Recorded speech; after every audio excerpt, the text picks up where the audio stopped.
मधुबन के बाबा, मधुबन के बाबा मुरली वाले, आपका क्या कहना, आपका क्या कहना। ओम शांति। आज 3 जुलाई 2022 के अव्यक्त बाबा दादा के मधुर महावाक्य सुनेंगे, जिसकी रिवाइज डेट है 10 जनवरी 1991। मुरली का सार है, 4 सत्ताओं के बैलेंस से बाप समान संपन्न और संपूर्ण बनो। तो बहुत ही प्रेम एकाग्रता से सुनते हैं आज के अव्यक्त महावाक्य। आज सर्वशक्तिवान बाप दादा अपने सर्व बच्चों की विशेष शक्तियों को देख रहे हैं। आज के विश्व में विशेष 3 शक्तियां हैं, एक धर्म सत्ता, दूसरी राज्य सत्ता और तीसरी विज्ञान की सत्ता। लेकिन आप ब्राह्मण आत्माओं में 4 सत्ताएं हैं। पहली 3 सत्ताएं तो हैं ही, साथ साथ चौथी सत्ता है श्रेष्ठ कर्मों की सत्ता। आज के विश्व में इस चौथी सत्ता की कमी है। इसको ही कहा जाता है श्रेष्ठ चरित्र की सत्ता। इन 4 सत्ताओं द्वारा आप ब्राह्मण आत्माएं अपना और विश्व का कल्याण कर रही हो। अच्छी तरह से जानते हो कि चारों ही सत्ताएं हमारे में हैं। चारों ही हैं, वह सिर्फ एक धर्म की सत्ता है। बाबा ने प्रश्न पूछा। फिर बाबा ने कहा कि धर्म सत्ता अर्थात सदा श्रेष्ठ, सुखी, खुशनुमा जीवन जीने की कला, इसको ही धर्म अर्थात धारणा कहा जाता है। राज्य सत्ता अर्थात अपने को और राज्य को अर्थात अपने कर्म साथियों को अपने स्नेह और शक्ति के बैलेंस द्वारा सर्व प्राप्ति, संतुष्टता का आधार दाता बन अनुभव कराना। राजा अर्थात दाता, हर एक द्वारा संतुष्टता की वाह वाह हो, यह है यथार्थ राज्य सत्ता। तो राज्य सत्ता अर्थात स्वयं चलने की और औरों को चलाने की कला। विज्ञान की सत्ता अर्थात विज्ञान द्वारा साधनों द्वारा प्रत्यक्ष फल की अनुभूति कराने की कला। श्रेष्ठ कर्म की सत्ता अर्थात कर्म का वर्तमान फल खुशी और शक्ति अनुभव करना और साथ साथ भविष्य फल जमा होने की अनुभूति होना। इसको कहते हैं कर्म के खजानों की संपन्नता के नशे की कला। अब सोचो, यह चारों कलाएं आपके जीवन में हैं। सबसे बड़ा खजाना श्रेष्ठ कर्मों का खजाना है। अगर श्रेष्ठ कर्मों का खजाना जीवन में नहीं है तो मानव जीवन अमूल्य जीवन नहीं, लेकिन पशु समान जीवन है। आप सभी किस अथॉरिटी से विश्व के आगे चैलेंज करते हो कि जीवन जीना सीखना हो तो यहाँ आकर सीखो? यह चैलेंज करते हो ना? राजनेता हो, चाहे विज्ञानी नेता हो, चाहे धर्म नेता हो, सबके आगे रूहानी फख्र से कहते हो कि बेफिक्र बादशाह बन के देखो। बादशाह हो ना? जीवन का यथार्थ आनंद अनुभव कर रहे हो ना? सबसे बड़ा खजाना किसके पास है? हमारे पास है। अथॉरिटी से कहते हो ना, क्योंकि दुनिया में 3 सत्ताएं हैं और आपके पास 4 सत्ताएं हैं, और चारों ही सत्ताओं का बैलेंस यही बाप समान संपन्न और संपूर्ण स्थिति है। तो बाबा कहते तपस्या वर्ष में क्या करेंगे? इन चारों सत्ताओं को चेक करना। चारों ही सत्ताओं के आधार से एक रस स्थिति का आसन सदा अचल अडोल रहेगा। तपस्या सदैव आसन पर करते हैं तो यह 4 सत्ताओं रूपी 4 पांव एक रस स्थिति के आसन को मजबूत करेंगे। हर समय बेफिक्र बादशाह का अनुभव कराएंगे। बादशाह अर्थात अधिकारी और प्रजा अर्थात अधीन रहना पड़ता है। तो आप बेफिक्र बादशाह हो, बेफिक्र प्रजा नहीं हो। राजयोगी हो, प्रजा योगी नहीं हो। इस बेफिक्र बादशाही की निशानी क्या दिखाई देती? तो उत्तर में बाबा कहते जितना अधिकारी उतना ही सर्व के सत्कारी। सिर्फ अधिकारी नहीं, अधिकारी की परख ही सत्कारी से होती है। सुनाया ना कि योग्य राजा की निशानी है कि सर्व द्वारा संतुष्टता के पुष्पों की वर्षा हो, सब उनसे संतुष्ट हों, वाह वाह के गीत हों, ऐसी राज्य सत्ता प्राप्त की है। तो बाबा ने कहा कि पहले अपने समीप के कर्म साथी कर्मेंद्रियों को चेक करो। किसको चेक करना है? कर्मेंद्रियों को, कि मुझ आत्मा राजा के स्नेह और शक्ति अर्थात लव और लॉ दोनों ही सदा ऑर्डर में चलते हैं या कभी कभी मजबूरी से चल रहे हो या मोहब्बत से चल रहे हो, दिखावा मात्र है या दिल से है। ऐसे ही सारे दिन की दिनचर्या में अपने कर्म संबंधी या कर्म के साथियों को देखो, उनके साथ सर्व संपर्क में आने वाली आत्माओं को देखो कि मुझ राज्य अधिकारी आत्मा द्वारा कितने % में और कितने संतुष्ट हर्षित रहे। यह है राज्य सत्ता की यथार्थ अनुभूति। विज्ञान के सत्ता की चेकिंग कैसे करेंगे? हद का विज्ञान हद के स्थूल साधनों द्वारा सुख आराम की अनुभूति कराते हैं। आपका विज्ञान है योग शक्ति। योग बड़े ते बड़ा विज्ञान है। वहां है साधन और यहाँ है साधना। आत्मा को मन और बुद्धि की साधना द्वारा कितना दूर ले जाते हो। हद के विज्ञानी सूर्य तक नहीं पहुंच सके और बेहद के विज्ञानी चंद्रमा सूर्य से भी पार मन और बुद्धि की साधना द्वारा कितने समय में पहुंचते हो और कितना खर्चा लगता है।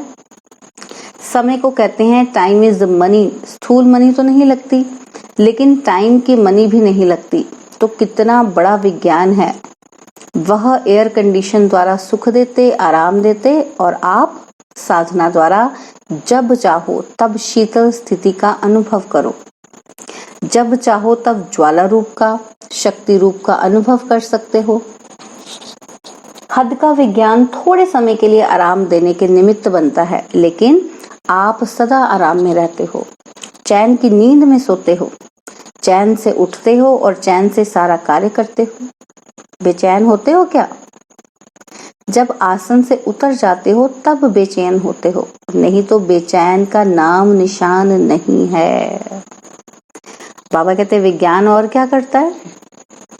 मनोरंजन का साधन देता और आपका मन उदास होता ही नहीं जो हद के मनोरंजन की आवश्यकता हो, क्योंकि उदास तब होते हैं जब मन के दास बनते हो।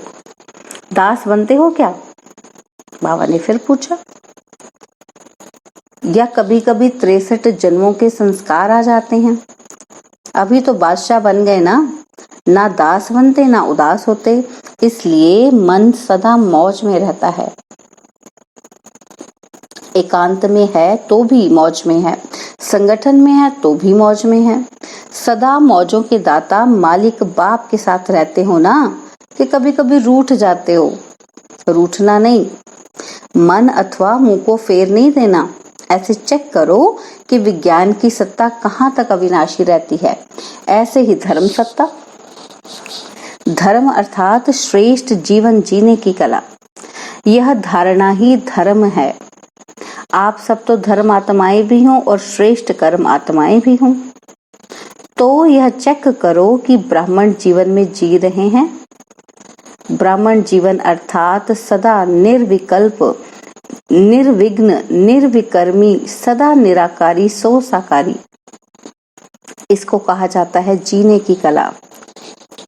जहाँ कोई हद की इच्छा नहीं, कोई अप्राप्ति नहीं, सदा यह गीत गाते रहें कि पाना था वह पा लिया। इसको ही कहा जाता है धर्म सत्ता। अब सोचो, चारों ही सत्ताएं हैं। बाबा कहते सोचो, हैं चारों सत्ताएं? चारों ही पांव एक रस हैं या एक छोटा और एक बड़ा है?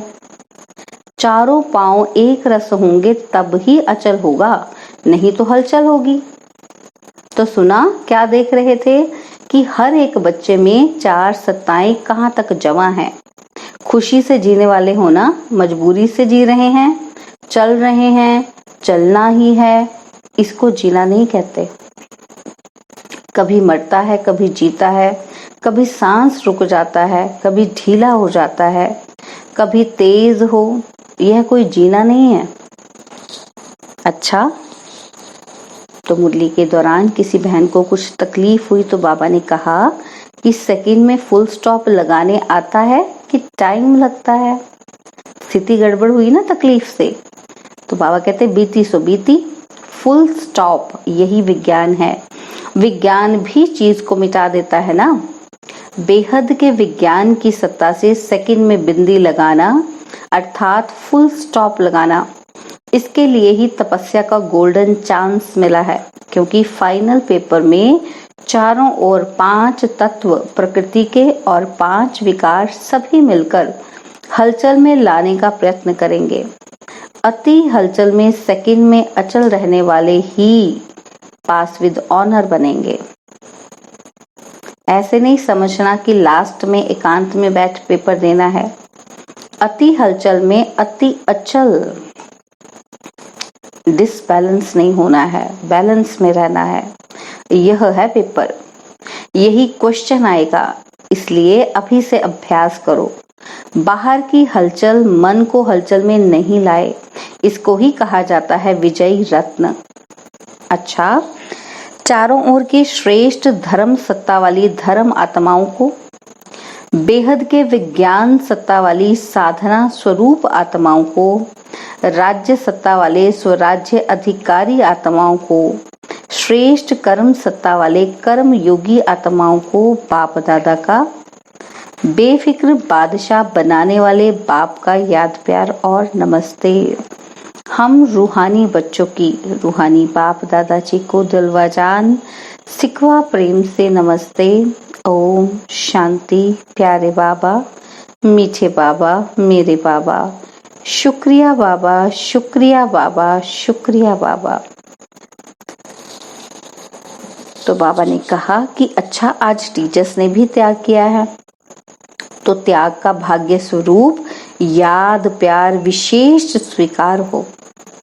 टीचर्स का काम ही है औरों को आगे बढ़ाना। अच्छा किया, प्रैक्टिकल कर्म करके दिखाया, इसकी मुबारक। अच्छा, विदेशी डबल विदेशियों के भी पत्र और कार्ड बहुत आए हैं, देश वालों के भी कार्ड और पत्र बहुत आए हैं। कार्ड कहाँ रखे हैं? पापा कहते दिल की डिब्बी में संभाल कर रखे हुए हैं। जिन्होंने भी नए वर्ष की विशेष याद प्यार भेजी है, उन्हों सहित सभी बच्चों को नए वर्ष के हर समय में नवीनता की मुबारक हो, मुबारक हो। अब विश्व में एक एग्जाम्पल बनकर दिखाओ कि कर्मयोगी स्थिति की क्या कमाल होती है। जो एग्जाम्पल बनता है, ड्रामा में एग्जाम के टाइम उसे एक्स्ट्रा मार्क्स मिलती है। बाबा ने कहा जो एग्जाम्पल बनता है ना, उसे ड्रामा के एग्जाम में एक्स्ट्रा मार्क्स मिलती है। अच्छा, समझा ही ना बाबा कहते। तो बाबा की पार्टियों से मुलाकात, तो बाबा ने उनको कहा कि बाप के साथ रहने से श्रेष्ठ स्थिति का सहज अनुभव कर रहे हो ना। दिन रात बाप के साथ की अनुभूति करने से सहज ही श्रेष्ठ अनुभव करते रहेंगे, क्योंकि समीप से शक्ति मिलती है। जैसे साकार में समीप रहना सहज लगता है, ऐसे अव्यक्त में जितना अटेंशन देते रहेंगे उतना सहज अनुभव करते जाएंगे। सभी निरंतर योगी हो ना, योगी जीवन वाले हो। जीवन निरंतर होती है, 2 घंटे की नहीं होती। जब एक बार अनुभव कर लिया कि बाप मेरा, मैं बाप का, तो अलग कैसे हो सकते। निरंतर योगी जीवन में अतीन्द्रिय सुख आनंद की अनुभूति होती है और मेहनत भी नहीं है। मेहनत वाला काम कभी कभी किया जाता है और जो सहज होता है वो सदा कर सकते हैं। तो सहज लगता है या मुश्किल लगता है? माया तो नहीं आती।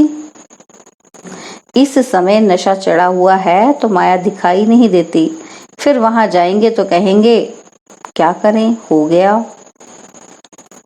निरंतर की स्थिति अच्छी है। एक बाप के सिवाय और ऊंचा है ही क्या। एक ऊंची चीज प्रिय लगती है और दूसरा जो प्यारा होता है वह प्रिय लगता है। तो सबसे प्यारा सबसे ऊंचा बाप ही है ना। तो और क्या याद आएगा। सिर्फ बीच बीच में अपने को चेक करते रहो। थोड़ा भी परसेंटेज कम हो तो उसको बढ़ा देना चाहिए, फिर माया को आने की मार्जिन ही नहीं रहेगी।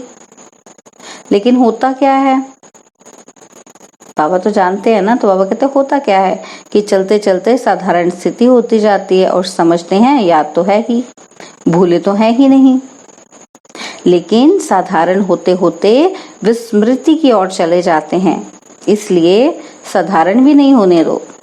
थोड़ा भी परसेंटेज हो तो ऐड कर लो, तो सदा ही शक्तिशाली रहेंगे। चेकिंग रेगुलर करेंगे अपनी, तभी तो पता चलेगा कि हम साधारण पुरुषार्थ में आ रहे हैं। तो जैसे ही साधारणता में आए तो बाबा कहते ऐड करो, अपना पुरुषार्थ ऐड करो, तो सदा शक्तिशाली रहेंगे। शक्तिशाली आत्मा के बीच में माया के आने की हिम्मत नहीं होती। माया आए फिर युद्ध करो, इसमें समय चला जाता है और लिंक टूट जाता है, शक्ति ज्यादा लगती है। तो बाबा कहते हैं टूटे हुए लिंक को जोड़ना, उसमें निरंतर में अंतर पड़ जाता है। इसलिए साधारण स्थिति भी होने नहीं दो। इस गलती में नहीं रहो कि बाप की याद तो है ही नहीं, लेकिन सदा याद स्वरूप हैं। याद स्वरूप अर्थात शक्तिशाली। कभी कभी काम, क्रोध, लोभ, मोह बड़े विकार नहीं आते हैं, लेकिन अपना ही स्वभाव या अपना ही संस्कार साधारण स्थिति बना देता है। यह अलवेलेपन के रूप में माया आती है। बाबा कहते स्टडी रोज करते हैं, मुरली भी सुनते, सेवा भी करते, लेकिन जैसे होना चाहिए वैसे नहीं चल रहे हैं। लेकिन स्पीड क्या है, चलने के साथ स्पीड भी अच्छी हो। बाप सभी बच्चों को सदा ही ऊंच देखता है और सदा ही ऊंच देखने की शुभ आशाएं रखता है। अच्छा, सभी श्रेष्ठ कर्म करने वाले, कर्म की सत्ता वाले हो ना। श्रेष्ठ कर्म की पूंजी जमा है ना, कितने जन्म चलेगी, कितना जमा किया है, पूरा कल्प चलेगी या 21 जन्म चलेगी। तो बाबा कहते आधा कल्प के बाद भी पूज्य तो जाएंगे। पूज्य भी तब बनते हो जब श्रेष्ठ कर्म का खजाना जमा करते हो। लास्ट जन्म में भी देखो कितना अच्छा है, भिखारी तो नहीं बने ना, दाल रोटी तो है। तो जब लास्ट जन्म अच्छा है तो और जन्म भी अति दुखी नहीं होंगे। ये तो सुखी के भेंट में दुखी है, बाकी ऐसे दुखी नहीं होते जो फकीर बनकर रोटी मांगो। बाबा के बच्चे ऐसे नहीं हो सकते कि रोटी मांगनी पड़े। बाबा कहते हैं दुनिया के हिसाब से अति दुखी नहीं होते हो, सत्युग के हिसाब से दुखी होते, क्योंकि सत्युग में तो सुख ही सुख है, उसके हिसाब से बच्चे दुखी होते हैं। लेकिन दुनिया वालों के हिसाब से दुखी नहीं होते। अच्छा, बाबा कहते समझ लगी ना ये बात। टीचर्स का भी लक है जो सेवा की लॉटरी मिल जाती है। लॉटरी तो सबको मिलती है, लेकिन इन्हों को सेवा की लॉटरी विशेष मिली है। तो आप लोग भी टीचर्स को देख खुश होते हो ना, ये समझते हो टीचर्स आगे क्यों? आगे रखने वाले स्वतः आगे हो जाते हैं। रिगार्ड देने वाले को रिगार्ड मिलता जरूर है। यह एक अनादि नियम है। देना अर्थात लेना और लेना अर्थात गवाना। कोई लेने की कोशिश करते हैं कि मुझे रिगार्ड मिले, क्यों नहीं रिगार्ड देते? तो लेने के पीछे जाना माना गवाना और देना अर्थात लेना। तो लेने वाले दाता के बच्चे हो या लेवता हो, देवता अर्थात देने वाले। अच्छा है, बाप भी खुश, बच्चे भी खुश, बाकी क्या रहा? टीचर्स सबसे ज्यादा खुश हैं क्योंकि स्टूडेंट्स को देख करके खुशी होती है। अच्छा, और बाबा ने जाते जाते वरदान दिया, आत्मिक वृत्ति दृष्टि से दुख के नाम निशान को समाप्त करने वाले सुखदायी भव। ब्राह्मणों का संसार भी न्यारा है तो दृष्टि वृष्टि सब न्यारी है। जो चलते फिरते आत्मिक दृष्टि आत्मिक वृत्ति में रहते हैं उनके पास दुख का नाम निशान नहीं रह सकता, क्योंकि दुख होता है शरीर भान से। अगर शरीर भान को भूलकर आत्मिक स्वरूप में रहते हैं तो सदा सुख ही सुख है। उनका सुखमय जीवन सुखदायी बन जाता है। वह सदा सुख की शैया पर सोते हैं और सुख स्वरूप रहते हैं। स्लोगन है, खुद को देखो और खुद की कमियों को भरो, तब खुदा का प्यार मिलेगा। स्लोगन, खुद को देखो और खुद की कमियों को भरो, तब खुदा का प्यार मिलेगा। ओम शांति। और अब यह एक बहुत अच्छी वीडियो भी जरूर देखें।